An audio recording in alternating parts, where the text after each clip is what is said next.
저는 안산동산교회 담임 목사 김성겸입니다. 이렇게 주님의 몸된 교회, 구미의 귀하고 귀한 구미 사랑의 교회에 이렇게 초대를 받아서 말씀을 전할 수 있는 기회를 얻게 된 것을 참으로 감사드립니다. 저는 이제 보통 이렇게 주일에 다른 교회 설교를 다니지는 않습니다. 우선은 뭐 찾는 사람도 없고요. 네. 그리고 또 아무래도 주일 사역이 있으니 사실 뭐 비우고 설교를 하러 간다는 것이 굉장히 부담스럽고 어려운 일인데, 또 마침 저희가 이렇게 셋디셋 코리아 세미나를 또 올해부터 특별히 주로 서울이나 또는 안산 동산 교회가 위치한 안산에서만 그동안 개최해 오다가 이렇게 수도권까지 올라오기 어려운 우리 지역의 교회들, 우리 목사님들 또는 성도들이 좀 더 이렇게 훌륭한 분들의 강의를 들으며 또 같이 만나 교제하는 기회를 더 나누었으면 좋겠다 하는 마음으로 지방을 찾아가서, 그 지역을 찾아가서 처음 이렇게 연 것이 구미 사랑의 교회인데, 여기 참석하는 참에 또 이렇게 말씀을 전해달라고 부탁을 받아서 제가 조심스럽게 저희 당회에 허락을 구했고, 기꺼이 다녀오시라고 이렇게 허락을 해주셔서 제가 또 이렇게 찾아오게 되었습니다.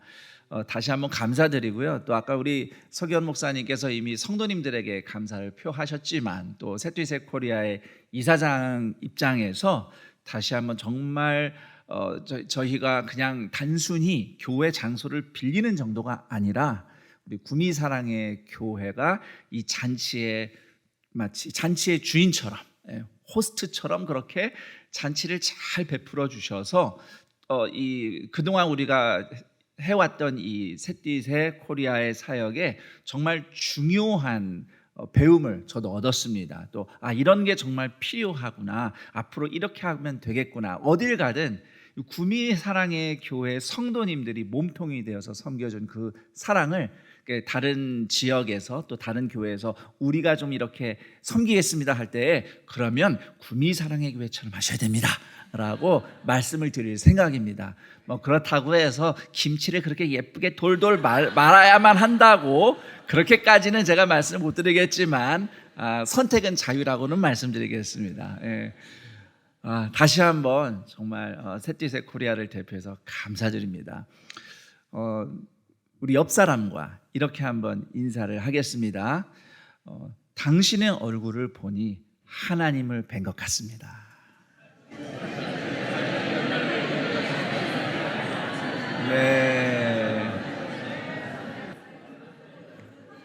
네. 여러분, 민수기 6장 24절에서 26절에 보면 보통 제사장의 축복이라고 알려져 있는 아주 유명한 말씀이 있습니다. 여호와는 내게 복을 주사 너를 지키시기를 원하며, 여호와는 그 얼굴을 내게 비추사 은혜 베푸시기를 원하며, 여호와는 그 얼굴을 내게로 향하여 드사 평강 주시기를 원하노라. 왜 이게 제사장의 축복이냐면, 이스라엘 백성이 예배를 드리러 성막 앞에 나올 때마다 하나님의 얼굴을 만나는 듯한 경험을 하라고 제사장이 그렇게 축복하라고 하나님이 아론을 통해서 가르쳐 주신 축복의 말씀입니다. 그런데 여러분, 하나님 얼굴이 보입니까? 하나님은 눈에 안 보이시잖아요. 하나님은 영이시니까요. 하나님의 얼굴을 본다는 것은 민수기 6장의 말씀처럼 우리가 모여서 은혜를 경험하고 하나님이 주신 평강을 경험할 때 그것이 마치 하나님 얼굴을 보는 것과 같은 경험인 것입니다. 그런데 거기에 덧붙여서 믿음의 사람들이 서로의 얼굴을 볼 때에 하나님의 얼굴을 만나는 것 같은 은혜를 또 경험하는 것입니다. 왜냐하면 예배는 우리가 하나님만 바라보고 드리는 것이 아니라 예배 자리에 함께 모인 성도들을 서로를 돌아보며 하나님께 예배하는 자리이기 때문이죠.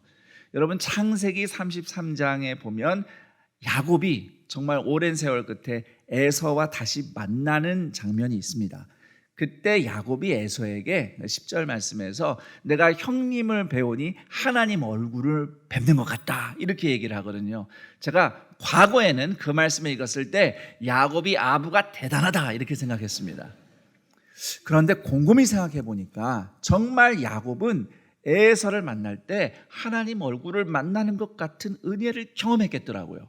왜냐하면 에서가 야곱을 죽이겠다고 바득바득 마음속으로 원한을 품고 있었는데 하나님의 은혜로 에서가 야곱을 용서하고 포용하고 끌어안고 눈물로 환대해 주지 않았습니까? 그러니 야곱 입장에서는 형이 자기를 죽일까 내내 불안하고 걱정했는데 형이 그렇게 나를 용서하고 용납하고 너그럽게 대해주는 은혜를 경험하니 형의 얼굴이 하나님의 얼굴처럼 빛난 것이죠. 여기에 우리가 하나님의 얼굴을 만나는 경험의 비결이 있습니다. 여러분, 좌우에 있는 분들 얼굴 한번 보십시오.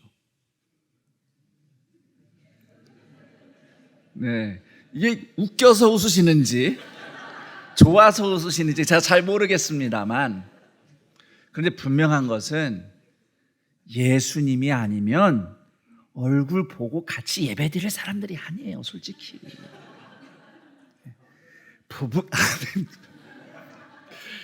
중요한 포인트에서 하면 하셨습니다. 부부도 그렇고 가족도 그래요. 사실 예수님 은혜가 아니면 같이 가족으로 살기 어려운 우리 죄인들입니다. 우리가 다.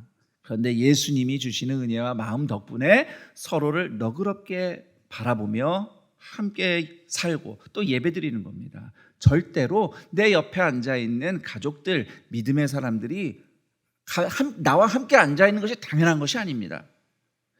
내 아내가, 내 남편이, 내 자녀들이, 또 내 옆에 있는 우리 교우들이 나를 너그럽게 대주었기 때문에 함께 이 자리에서 예배를 드리는 것입니다. 그 마음을 알면 내 옆자리에 앉은 사람이 뭐 때때로 지내다 보면 지지고 볶고 저 인간 내 옆에 꼭 앉네, 좀 다른 데 앉으면 안 되나, 이런 마음이 혹시 있을 때도 사람이니까 있겠지만, 그러나 근본적으로 저 사람이 나를 너그럽게 대해주니 우리가 함께 예배를 드리는 것이지라는 감사한 마음, 은혜를 입은 사람의 마음으로 서로를 바라본다면 서로의 얼굴이 하나님의 얼굴처럼 빛나는 은혜를 경험할 줄 믿습니다. 하나님의 얼굴을 만나는 것이 예배의 핵심이고요. 그 하나님의 얼굴을 경험하는 통로가 내 옆에 함께 앉아서 예배드리고 있는 주님의 존귀한 자녀, 믿음의 형제, 자매, 믿음의 가족들이라는 사실을 꼭 기억하시기 바랍니다. 우리 그런 마음, 다시 한번 그런 마음으로 옆에 좌우를 보면서 함께 예배드려서 감사합니다. 네. 앞으로 이렇게 서로의 웃는, 근데 함께 볼 때 막 이렇게 썩소하면 안 되겠죠. 이러면 안 되겠죠. 네. 네. 환한 얼굴 말고 환한 얼굴로 서로를 항상 환대해 주시길 축복합니다. 특별히 건강상의 이유로 마스크를 쓰고 예배드리신 분들은 더 웃으셔야 됩니다. 네, 눈으로 웃으셔야 됩니다. 이렇게 잘못하면 무섭게 웃을 수도 있겠군요. 네, 서로의 얼굴을 보는 것이 기쁨이고 행복이 되는 우리 구미 사랑의 교회가 되기를 축복합니다. 제가 고등학교 졸업하고 대학교 바로 입학하자마자 기흉이 발명했습니다. 기흉이 뭔지 아시나요? 네, 허파가 터지는 겁니다. 보통 이제 농담으로 허파에 바람이 들어갔다 하는데 그건 잘못된 의학 상식입니다. 허파는 항상 풍선처럼 바람이 들어가 있습니다. 그런데 이 허파를 싸고 있는 막에 구멍이 생기면 바람이 바깥으로 빠져나옵니다. 그럼 이 공기방울이 신체 어떤 부위를 압박하거나 또 돌아다니면 그 잘못해서 뇌까지 올라가면 굉장히 치명적이죠. 이게 이제 기흉입니다. 근데 허파가 터졌는데 제가 그 자리에 쓰러져서 앰뷸런스에 실려갔어요. 그런데 증상이 어땠냐면 왼쪽 허파가 터졌기 때문에 여기서 나온 공기방울이 제 가슴을 압박하니까 흉통이 있고요. 또 허파가 쪼그라들지 않았습니까? 숨쉬기가 힘들죠. 호흡곤란이 오고요. 이 공기방울이 꽤 컸기 때문에 허파 절반이 줄었거든요. 그 당시에 얘가 이제 그 혈관을 압박하니까 왼쪽 팔이 마비가 된 겁니다. 그러면서 쓰러졌어요. 현장에 계셨던 분이 저희 부모님에게 전화를 걸어서 아들이 지금 쓰러져서 앰뷸런스에 실려가는데 내가 보니까 심장이야, 심장. 내가 심장병을 알아봐서 잘 알아. 그러신 거예요. 진짜 증상이 그랬죠. 가슴 압박, 왼팔 마비, 호흡곤란. 물론 결과적으로는 기흉이었습니다. 한 10일간 치료받으면서 결국은 수술 받고 치유가 됐는데, 그때 당시 전화를 받으셨던 우리 부모님은 이렇게 반응하셨다고 나중에 들었습니다. 그래, 이 험한 세상 먼저 가라. 천국에서 다시 보자. 제가 나중에 그 말씀을 듣고 웃으면서 그랬습니다. 그래도 좀 한 번쯤은 아들을 살려달라고 기도나 하셔야지 처음부터 그냥 천국으로 보내버리십니까? 저희 가족이 좀 신앙이 이렇게 극단적이에요. 아프면 뭐 아프다 죽으면 천국까지 뭐 이런 식이에요. 이렇게 사니까 편한 것은 무슨 일이 일어나도 상처받을 일은 없습니다. 어차피 죽으면 천국 가는데 뭐 상처받을 게 있어요. 대신 안 좋은 점은 힘들고 어려운 분들의 아픔을 공감해주는 능력이 부족해요. 뭐 힘들다 그러면 뭐 힘들어, 천국 가면 그만이야, 이러니까요. 저도 좀 그런 신앙의 극단성을 물려받아서 목회를 할 때 지장이 많았습니다. 왜냐하면은 사실 힘들고 어려운 성도들의 그 이야기를 들으면서 같이 아파하고 공감해줘야 되는데, 이렇게 들으면서 물론 이제 겉모습은 힘드시겠어요 한데 속으로는 뭐 저가지고 힘들어요. 지금은 그러지 않습니다. 그러지 않은데 어쨌든 이렇게 제가 좀 아프고 위독하다니까 바로 천국으로 보내버리신 부모님과 말해서 신앙생활을 했습니다. 천국 얘기가 나와서 그런데, 여러분, 천국은 죽은 다음에만 가는 곳인가요? 네, 아닙니다. 천국에는 세 가지 국면이 있어요. 우선 하나는 이렇게 우리가 알듯이 죽으면 우리 영혼이 하나님 계신 곳으로 올라가죠. 부활 승천하신 예수님이 계신 곳에 같이 함께 있는 천국이 있습니다. 자, 그리고 또 예수님이 나중에 재림하셔서 완성하실 천국이 있습니다. 지금은 과도기입니다. 그걸 신학적으로 이미와 아직 사이, 중간기 형태인 겁니다. 지금 천국은. 자, 그런데 많은 분들이 대답하신 것처럼 천국은 그때만 이루어지는 게 아니고요, 예수님을 믿은 순간부터 이 땅에서 살아가면서 경험하는 천국이 있습니다. 예수님 믿음으로써 여기서부터 천국 인생이 시작이 돼요. 이렇게 세 가지 국면이 천국에 있습니다. 그리고 우리는 예수를 믿음으로써 이미 그 천국 인생 산다고 고백하는 겁니다. 그럼 여기서 질문은, 뭐 죽은 이후에 또는 예수님 다시 오실 때 이루어질 천국이야, 그때 가봐야 하는 거고, 내가 이 땅에서 이미 시작되었다는 천국은 도대체 어떻게 경험하는 것인가? 이런 질문을 해보게 됩니다. 그리고 이 질문에 대한 답을 오늘 겨자씨 비유로 아주 유명한 마태복음 13장 말씀으로 함께 살펴보고자 합니다. 말씀이 굉장히 짤막하고요, 내용도 간단합니다. 한 농부가 겨자씨를 밭에 심었습니다. 그리고 나중에 겨자씨가 자라서 풀보다 큰 나무로 자라서 새들이 그 가지에 깃들 수 있게 되었다는 아주 간단한 이야기입니다. 오늘날 성도들은 이 비유를 들으면서 곧바로 이렇게 이해를 합니다. 하나님 나라는 마치 겨자씨처럼 작게 출발해서 큰 나무처럼 자라는 것이다. 자, 이것이 기본적인 이 비유에 대한 이해가 맞습니다. 그런데 이 말씀을 처음에 예수님으로부터 그 현장에서 들었던 2000년 전의 유대인들의 이 얘기 들었을 때는 이상한 점이 한 가지 있고요, 신기한 점이 있었어요. 자, 우선 이상한 점은 뭐냐? 겨자를 밭에 심었다는 사실입니다. 지금이야 뭐 겨자가 상품성이 있으니까 밭도 만들고 이렇게 키워서 팔고 하지만, 예수님 시대만 해도요, 겨자는 그냥 길거리에서 자라는 잡초입니다. 아니, 이 농부가 미쳤나? 왜 잡초를 밭에 옮겨 심는가? 이게 예수님 비유의 이상한 점이고요. 그리고 신기한 점은 뭐냐면 겨자가 자라서 나무가 됐다는 사실입니다.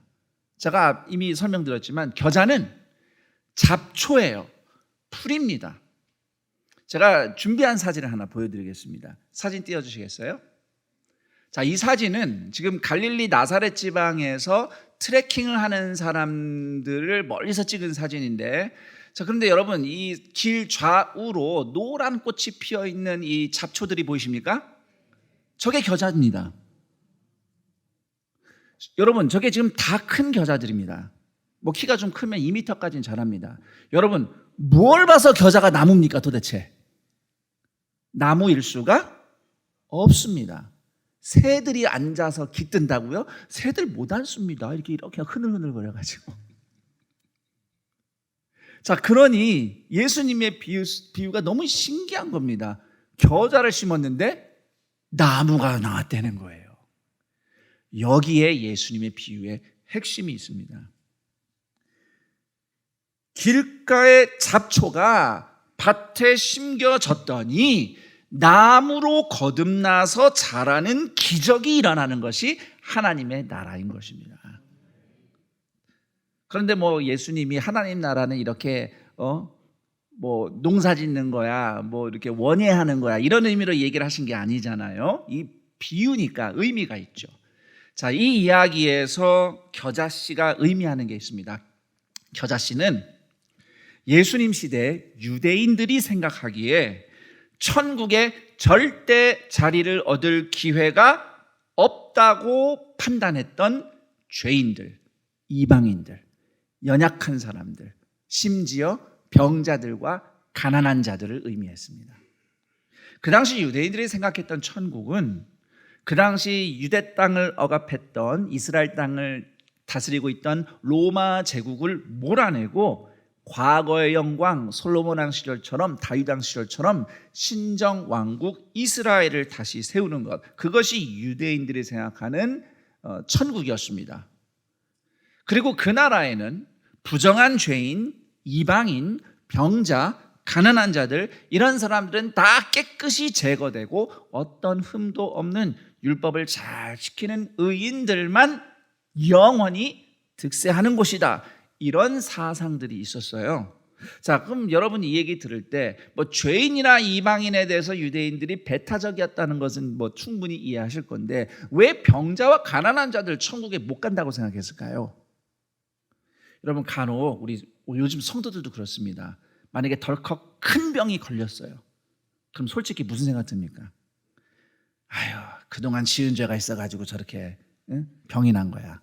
특히 뭐 그 사람하고 좀 관계가 안 좋았고 안 좋은 추억이 있었던 분들은 옆에서 조금이라도 1%, 5% 뭐 이렇게 아마 추측을 할 겁니다. 누군가 경제적으로 어려움을 겪어서 가난하게 되었다, 그래도 아마 뭔가 지은 잘못이 있으니까 하나님께 벌을 받았겠지.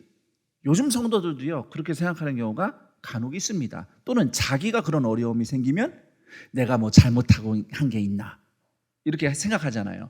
그 당시 유대인들도 마찬가지였어요. 누가 병에 걸렸고 또는 장애를 입고 태어났고 가난하다 그러면은 그냥 연약한 이웃, 도와줘야 될 사람이라고 생각하지 않았습니다. 하나님께 죄 지은 게 있으니까, 또는 부모가 지은 죄가 있으니까 벌 받아서 그런 거다, 이런 식으로 생각했어요. 그래서 가난한 자와 병자는 천국에 못 들어가는 사람들이었습니다. 그런데 예수님은 그런 게 하나님 나라가 아니라고, 그런 게 천국이 아니라고 말씀하시는 거예요. 하나님 나라는 원래 밭에 심길 리가 없는 잡초, 겨자씨가 밭에 옮겨 심겨진 것과 같다. 천국에는 자리가 없을 거라고 손가락질 받았던 죄인과 병자와 가난한 자와 이방인과 연약한 사람들, 잡초 같은 겨자씨 인생이 새들도 깃드는 큰 나무와 같은 인생으로 거듭나는 곳이 하나님 나라다라고 말씀을 하시는 겁니다. 사실 예수님 보시기에는요, 모든 사람이 다 겨자씨 인생입니다. 누가복음 18장에 보면 바리새인과 세리의 기도에 대한 예수님의 비유가 또 하나 나옵니다. 성전에 기도하러 왔는 사람들 중에 바리새인이 있고 세리가 있었죠.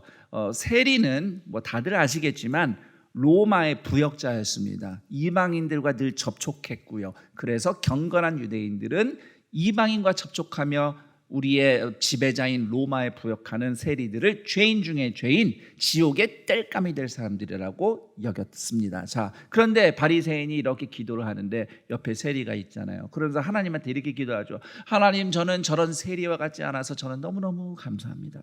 저는 율법도 잘 지키고요, 11조도 잘하고요, 저는 경건하게 의롭게 잘 사는 사람입니다. 정말 정말 감사합니다. 이렇게 기도를 했다고 하죠. 그런데 옆에서 세리는 가슴을 치면서 하나님, 내가 죄인입니다. 내가 죄인입니다.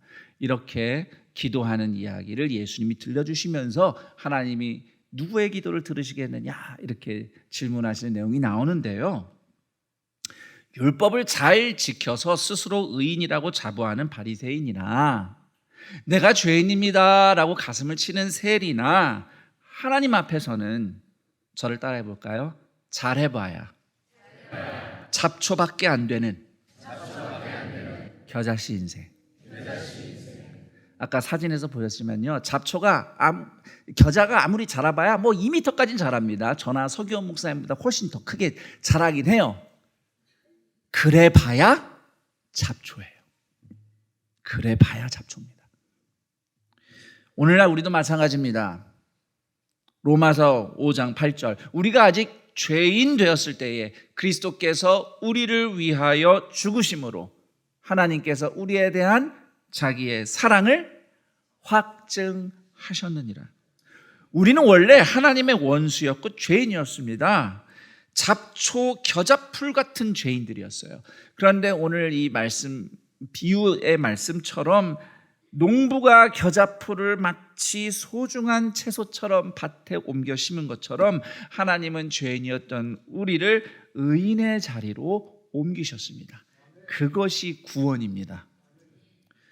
열심히 해봤자, 우리가 인간적으로 정말 열심히 인생을 불태우며 살아봤자, 그래서 사람들 보기에는 우와 2m까지 컸네, 3m까지 컸네, 성공했네 라고 해봤자 결국 하나님의 심판대 앞에서는 불에 타 없어질 잡초밖에 안 되는 겨자에 불과했던 우리가 옮겨 심어져서 하나님의 생명을 품은 나무로 변하는 기적이 일어난 겁니다. 잡초처럼 끝나버릴 인생이 나무 같은 의인으로 거듭나는 기적. 그래서 새들이 깃들 수 있도록 자리와 그늘과 잎과 열매를 주는 나무처럼 누군가에게 하나님의 사랑과 하나님의 생명과 하나님의 쉼을 나누어주는 인생으로 변화되는 기적. 이것이 하나님 나라다라는 것이 이 겨자씨 비유의 말씀의 핵심입니다. 이런 하나님 나라의 기적과 구원을 이루시려고 하나님의 아들 예수님이 겨자씨처럼 되셨어요. 겨자씨처럼 작고 낮은 사람이 되어서 이 땅에 오셨고요. 겨자씨가 땅에 묻혀서 썩어 없어지는 것처럼 예수님은 십자가에서 죽으셨습니다. 그러나 겨자씨가 큰 나무로 변화돼서 자라는 기적처럼 예수님은 죽음을 이기고 부활하시는 기적을 보여주셨습니다. 그리고 부활하신 예수님은 많은 새들이 깃드는 큰 나무처럼 유대인이나 헬라인이나 자유인이나 종이나 남자나 여자나 누구나 다 예수 그리스도 안에서 하나님의 가족이 되도록 품는 어떤 겨자씨 같은 죄인도 품고 구원하시는 큰 나무 예수님이십니다. 그러므로 누구든지 내 죄값을 대신 치르시려고 죽으신 부활하신 예수님을 구주로 믿고 그분의 말씀을 듣고 순종하기 시작할 때에 큰 나무 의인으로 거듭나고 자라는 천국 하나님 나라는 이미 시작이 된 것입니다. 다시 말해서 잡초, 겨자씨에 불과한 내가 예수님 덕분에 나무 같은 인생으로 의인으로 거듭나도록 구원받았다라고 고백하며 기뻐하며 어떤 상황에서도 구원받은 하나님의 자녀의 그 신분을 감사하며 살아가는 모든 인생마다 성도마다 이미 이 땅에서부터 천국 인생을 누리며 살아가는 사람들인 것입니다. 그리고 겨자씨가 풀보다 큰 나무로 자라는 기적은 저를 따라합니다. 매일 예수님을 닮아가는 변화와 성장의 과정이다. 겨자씨가 나무가 돼서 자라는 것은 우리가 구원받으면서 일어나는 기적이라고 한다면 이제 나무가 자라야 되잖아요. 우리는 다 그리스도인으로서 우리 주님 직접 뵙는 그날까지 계속 예수님을 닮아가도록 거룩하게 자라가는 존재들입니다. 그렇게 변화하고 성장하는 삶을 누리는 것이 이 땅에서부터 누리는 천국의 인생인 것입니다. 그리고 이와 같은 여기서부터 누리는 천국과 같은 변화와 성장을 경험하고 싶다면 오늘 내 몫에 순종 한 걸음을 내디딜 수 있는, 저를 따라할까요? 겨자씨만한 믿음. 그 겨자씨만한 믿음이면 충분합니다. 간혹 성도님들이 저에게 이제 목사니까 기도를 부탁합니다. 보통 몸이 아픈 분들이 기도를 많이 부탁하죠. 예를 들어서 50견이 왔어요. 허리 디스크인데 늘 통증이 심해요. 이렇게 기도를 부탁하면 그래도 마음에 하나님이 고쳐주시리라 라는 믿음을 가지고 기도를 할 수 있습니다. 그런데 암 3기입니다. 말기입니다. 다른 게 할 게 없습니다. 목사님 기도해 주세요. 그러면은 겁이 납니다. 기도했는데 안 나면 어떡해요?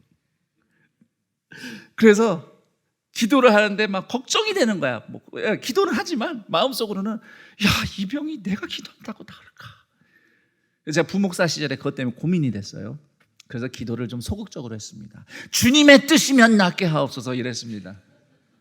그런데 이제 안산 동산교회 개척 목사님이셔서 원로 목사님이신 김인중 목사님께서 제가 이제 부교역자 시절에 다른 부교역자들이 함께 있던 자리에서 이런 말씀하셨어요. 김인중 목사님도 누가 이렇게 암 걸렸다 뭐했다 해서 기도를 부탁하면 겁이 나신다는 거예요. 내가 기도해서 나을까? 걱정이 되신다는 거예요. 그렇지만 믿음은 내가 안 믿어져도 의심이 돼도 순종하는 게 믿음이다. 그 마음으로 안 믿어지고 의심이 되지만 일단 목소리를 크게 해서 나을지어다 이러면서 선포하면서 기도를 하신다는 거예요. 제가 그때 김인중 목사님 말씀을 듣고 나만 쫄리는 게 아니었구나. 김인중 목사님도 쫄리셨구나. 근데 저렇게 기도하면 되는구나 해서 제가 그때부터는 주님의 뜻이면 이런 말 쏙 빼고 설령 이틀 후에 3일 후에 소천하실 분이라 할지라도 오늘 그분에게 필요한 것은 치유와 구원을 선포하는 하나님의 위로 아닙니까? 그래서 하나님 저 솔직히 겁납니다. 기도한다고 될지 안 될지 저 모르겠습니다. 그러나 나는 선포하겠습니다 하면서 그냥 겉으로는 의심이 조금도 없는 사람인 것처럼 기도를 합니다. 하지만 마음속으로는 조마조마합니다. 이것이 지금 여러분에게 말씀을 전하는 목사의 믿음의 현 주소입니다. 간혹 이렇게 참 사람이 희한해요. 큰일이 닥치면 오히려 담담할 때가 있어요. 그런데 솔직히 우리를 괴롭히는 우리를 갉아먹는 일들은 생활 속에서 소소하게 일어나는 일들이기도 합니다. 제가 이렇게 지금 여기서 확신에 넘치게 웃으면서 자신 있게 설교하지만 누구한테 무슨 얘기 한마디만 들으면요 가슴이 벌렁벌렁하고 간이 콩알만해지는 그런 소심한 사람입니다. 언젠가 어느 성도님에게 전화로 이야기를 한마디 들었어요. 이제 장로님에게 이야기를 한마디 듣고 제가 그 말에 스트레스를 받아주고 반나절 동안 식욕이 없고 혼자 그냥 말도 안 하고 그냥 계속 혼자 끙끙 앓았던 적이 있었어요. 가슴이 막 콩알만해지고 이걸 어떻게 해야 되나 막.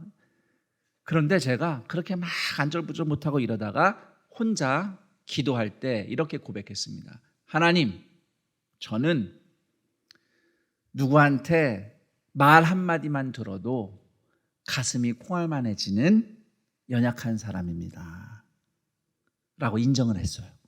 희한하게 내가 그렇게 믿음이 콩알만하다고 인정을 하고 나니까 돌멩이 하나 얹어졌던 가슴이 갑자기 돌멩이가 팍 걷어주면서 가슴에서 피가 돌면서 차가웠던 가슴이 따뜻해지고 시국이 돋고 이러면 어떻고 저러면 어떠냐 다 뭘 내가 이걸 이렇게 걱정할 게 있느냐 하나님께서 알아서 하시겠지 하면서 마음이 다시 회복되는 경험을 했어요.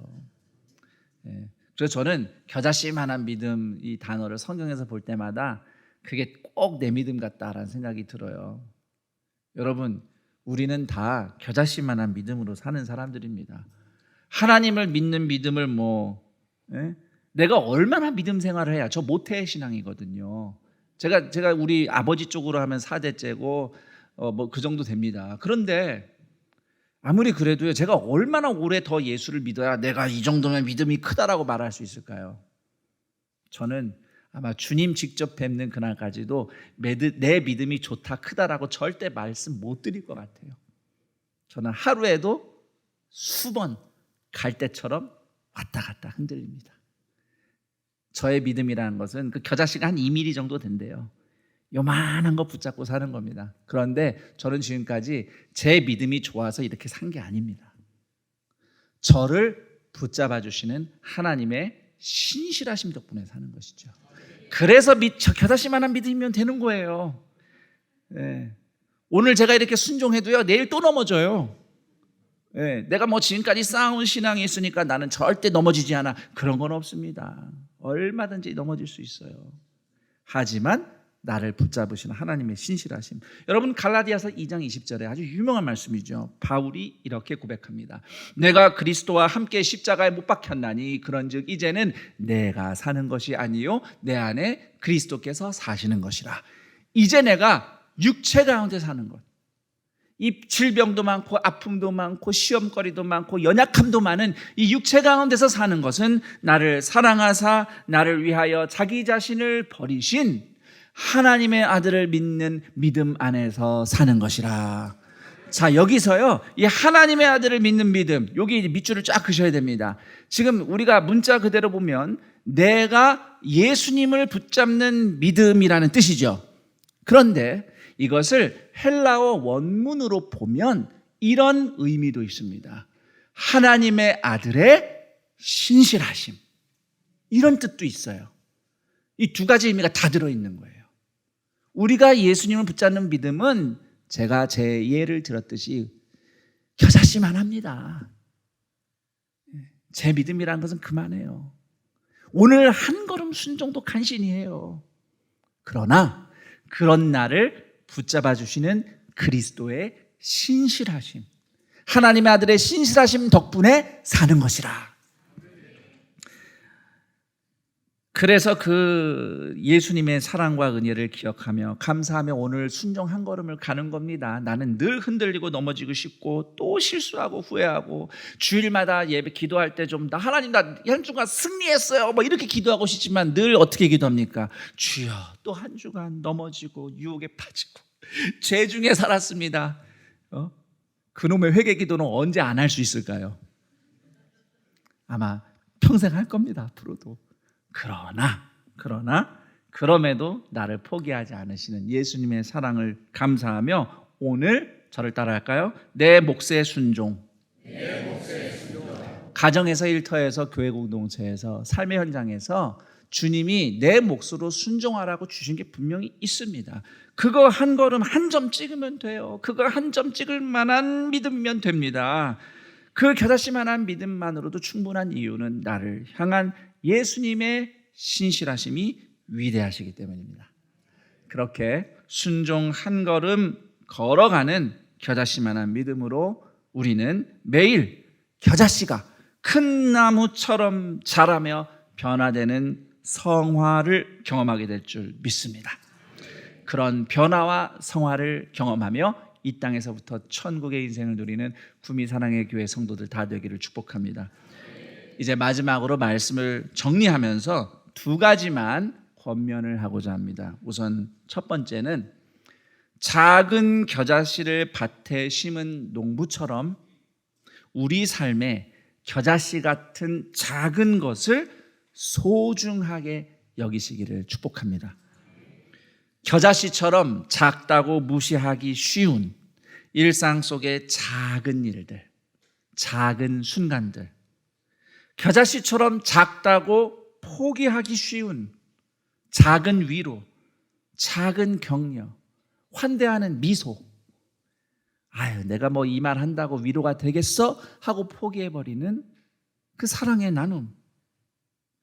겨자씨처럼 작아서 눈에 잘 안 띄다 보니 그냥 간과하고 넘어가기 쉬운 작은 섬김과 수고들. 결코 작지 않지만 너무도 익숙하다 보니 그냥 겨자씨 보듯이 지나가고 마는 우리 가족들의 사랑, 교우들의 사랑, 친구들의 사랑.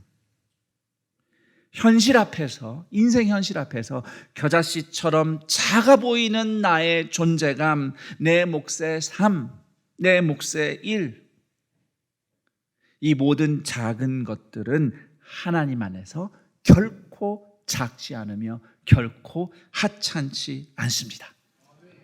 그 겨자씨같이 작은 것이 천국을 일어나게 하는 하나님의 통로입니다. 그것을 소중히 여기며 충실할 때 겨자씨처럼 작은 일, 작은 순간, 작은 위로와 수고, 작지만 살아내야 할 내 인생의 내 몫의 인생, 내 몫의 일을 통해서 하나님 나라가 열리는 줄 믿습니다. 그리고 두 번째로 권면합니다. 죄인과 병자, 가난한 자, 연약한 이웃, 나그네와 이방인을 예수님처럼 환대하는 구미 사랑의 교회이기를 축복합니다. 물론 내가 환대하고 섬기고자 하는 사람의 그들의 죄와 아픔과 인생의 문제들을 알면 알수록 과연 내가 도움이 될까? 아니, 내가 도대체 저 사람을 어떻게 도와줘야 되지? 과연 저 인간을 내가 오늘도 용서하고 용납하고 섬긴다고 뭐가 변할까? 이런 의심과 회의와 두려움이 있고 막막하겠지만 우리가 그 사람들의 인생 문제 다 해결해 줄 수도 없고 다 섬길 수도 없고 그렇다고 내가 막 사랑이 엄청난 사람은 아니지만 그럼에도 하나님이 오늘 우리 안에 겨자씨만한 긍휼, 겨자씨만한 용서, 겨자씨만한 섬김과 위로를 하나님이 주신다면 그 사랑으로 죄인과 병든 자, 작고 연약한 자를 환대하고 용서하며 용납하며 섬기는 그 순종의 순간들이 예수님과 함께 사는 천국을 누리는 하나님의 자녀의 인생이 되는 줄 믿습니다. 그와 같이 겨자씨 하나에서 큰 나무가 하나님의 영광과 사랑이 나타나는 인생을, 천국 인생 여기서부터 경험하며 우리 구미를, 세상을 축복하는 구미 사랑의 교회가 되기를 우리 주 예수 그리스도의 이름으로 축원합니다.